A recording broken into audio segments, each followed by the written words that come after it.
Welcome back to Riff Arcade. We've got a special episode today. We're playing Super Mario Brothers, which you've all seen, you've heard, you know. So what I wanted to do with this episode was do something a little special. And let's just, Butts, I'm going to kind of interview you and myself. And I just wanted to talk about sort of our gaming history, sort of our Riff resume, if you will. A Riff resume, okay. Yeah.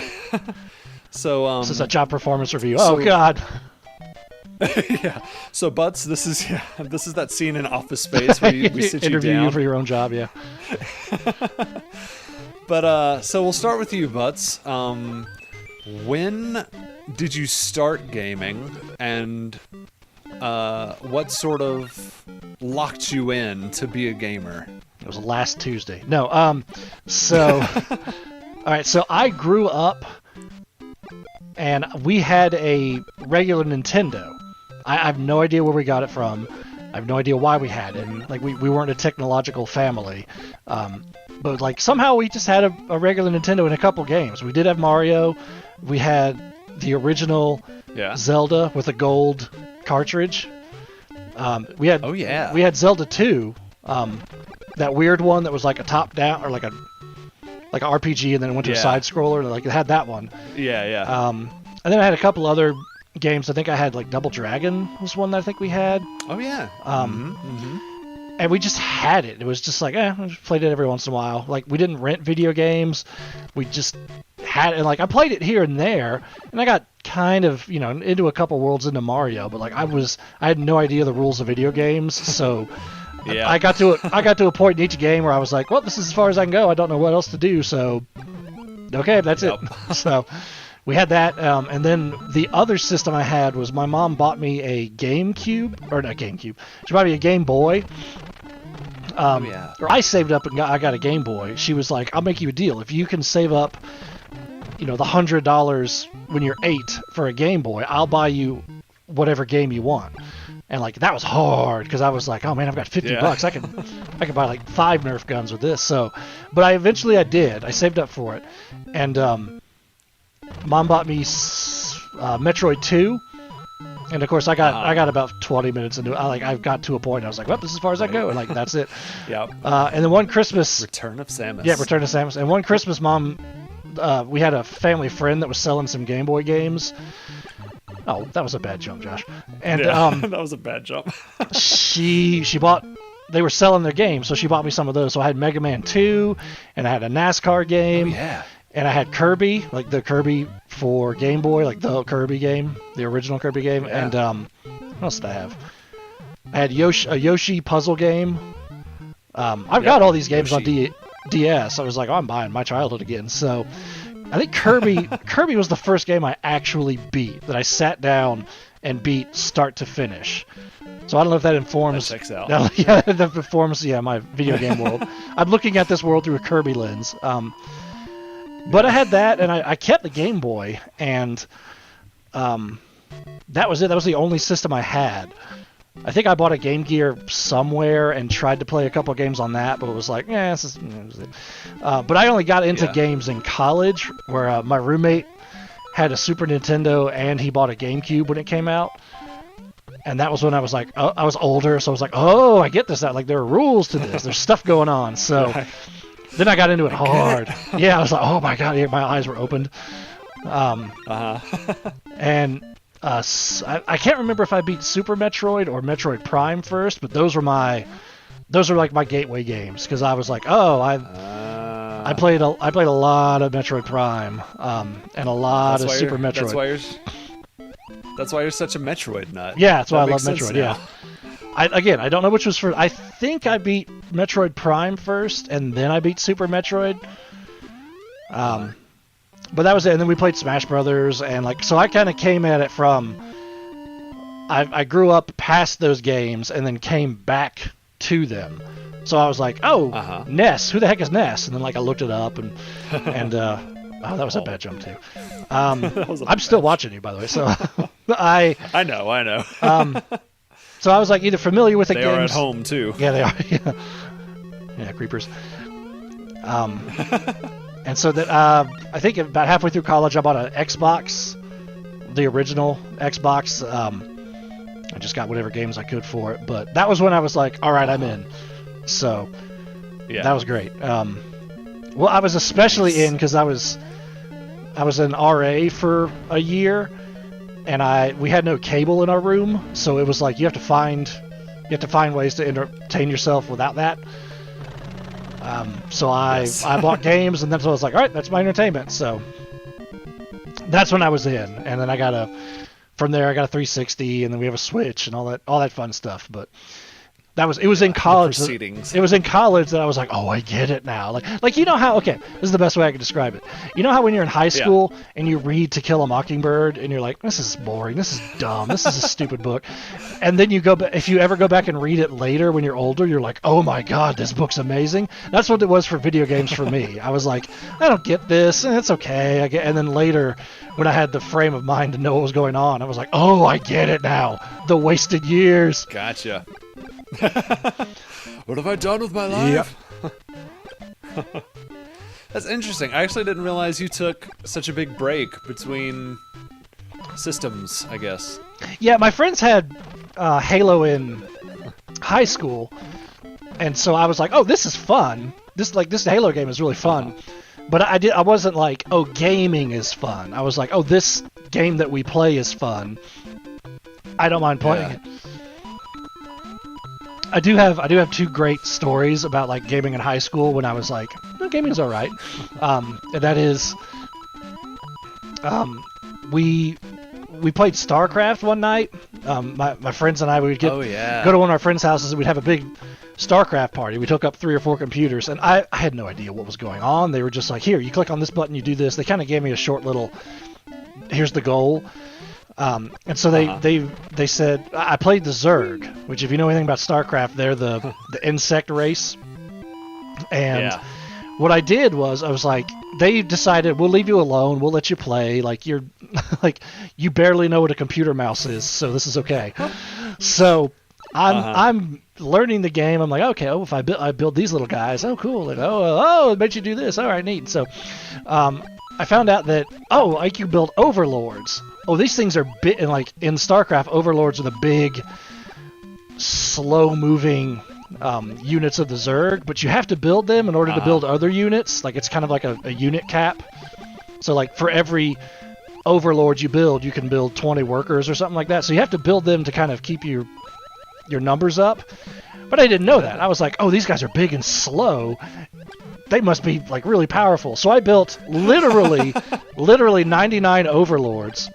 Because they have an attack button, and I was like, oh man, I'm going to just mess somebody up. So I built 99 overlords, which is the most you can. I built no other units. I was like, And so I sent them over to attack my friend's base, and of course they got annihilated because they don't actually attack. They just stand there. Yeah, they're the pandas of the StarCraft universe. They are, yeah, they really are. So like they got wiped out, and my like I was like, oh, and so eventually, like the game ended. My friend was like, "What were you doing with those overlords?" And I was like, "Oh, I was trying to kill you." And like they explained it to me, and I was like, "Oh, well, that's not fun." So like, it's like just imagine 99 overlords just converging, just like, you know, the Flight of the Valkyries in my head is playing, just and they're just popping like balloons, like.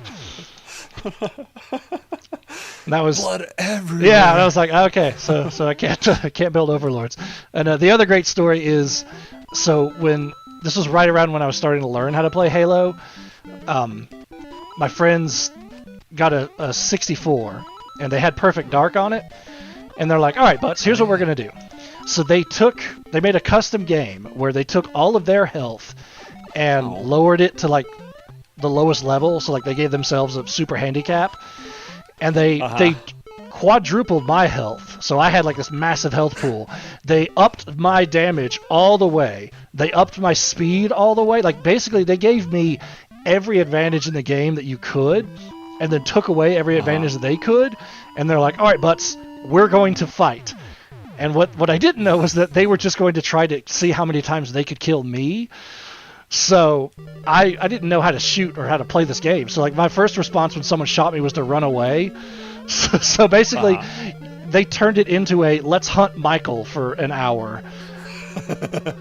You became the prey. Yes, I was the most dangerous animal man, and that island the rich guy wants to build to hunt people, that's what they made. And so Huh? it took me that took me an hour until I was like, wait, I could shoot back, I could fight them, and like then it was a little bit harder. It wasn't as fun for them, but they were just cackling with laughter because it was just like I would get shot, and they knew that like, oh yeah, if he looks at us one way, like they will die. But I was just like, ah, just screaming and running away, and so like I know what it's like to be hunted like an animal. I do too, but that's a story for another day. It's not fun. It is not fun. Yeah, yeah, you were the revenge for that. Yeah, I was like, I closure. But yeah, that was my video game history. I think now I'm pretty good at. I'm pretty good. Yeah, right. I'm the games I go for, like the Metroidvanias and the stuff like that, like Dark Souls and Fallout and things like that. So like first-person shooters are big in my wheelhouse. I don't really know what else. So. Huh? That's too risky. I'm not going for it. Yeah, no, good job on that one. I've doomed myself. I have no one to blame but myself. That was it. I came late, so. Okay. I'm the Boo Radley to everybody else's whatever not Boo Radley is for this analogy. Oh, Hammer Bros. Run away. Good work. Oh! Well, okay. Well, still counted. I got the last laugh. There you go. Come this way, yes. Yeah, so you're kind of like the Western, this is how I kind of describe it, is like you're sort of a Western gamer. You like the first person shooters and like sort of guns over swords kind of guy. Yeah, yes, I will shoot you. And I'm more the swords over guns yeah, and guy. I'm more modern, so like I don't have the backlog of like, I know if you started talking to me about certain old games, I probably know what you're talking about, or I've gone back and played them, but I never played them as a kid. Yeah, and I'll look forward to increasing your education here on Riff Arcade. Yeah, there's some games. Yeah, I'm just like we'll fill in some holes. Yeah. Oh, this is where you can do that. Oh, the infinite life thing. Not anymore. Yeah, screw it. Screw that. Yeah. All right, so I guess you're all set then. So what we'll do is we'll end the episode here, and then World 3-2, starting there, we'll do my side of the story, and then we'll have a whole. Then you folks at home will know more about Josh and Butts. Who we are. Yes. Yeah. This is your life. Yeah. All right. Oh my God! If you have Ridley come out of a screen, I'm losing it. I'm gonna run away and never see that again. I do have. Can I tell? All right. We'll see you next time. Yeah. Whoop. Oh. Well, I was gonna say, should I tell them about the feud? Yes. Tell them about the feud. I'll keep yeah. playing. So the first couple games that when I got back into gaming were Metroid based, and there was it's Metroid Prime. If you are still learning, like, what's a video game, and like that's a hard game. So I stuck through it, and I get to... It's not easy. It's not easy. No. I get to Ridley, and he's just kicking the crap out of me. He's the last boss of the game. I have more trouble with him than anybody else, and I just do not... I'm just have a good time. I just hate this guy. God, this is a hard boss. There was one specific instance where, like, I was... like, oh, I'm gonna win. I've got like way more health than he does, and I'm doing good. I'm in a rhythm. Like I'm beating him. This is awesome. And he came back and like beat me. It was like from that point on that I realized I'm doing good until I died. He was untouchable. I could not hit him. He mopped the floor with me. So I got really mad at him, and I was like, oh, thank God, I don't have to fight that guy again. I hated that guy. That guy was a jerk once I beat the game. Little knowing that I go back into Super Metroid, and then there he is, and I'm like, oh God, no! He's there again.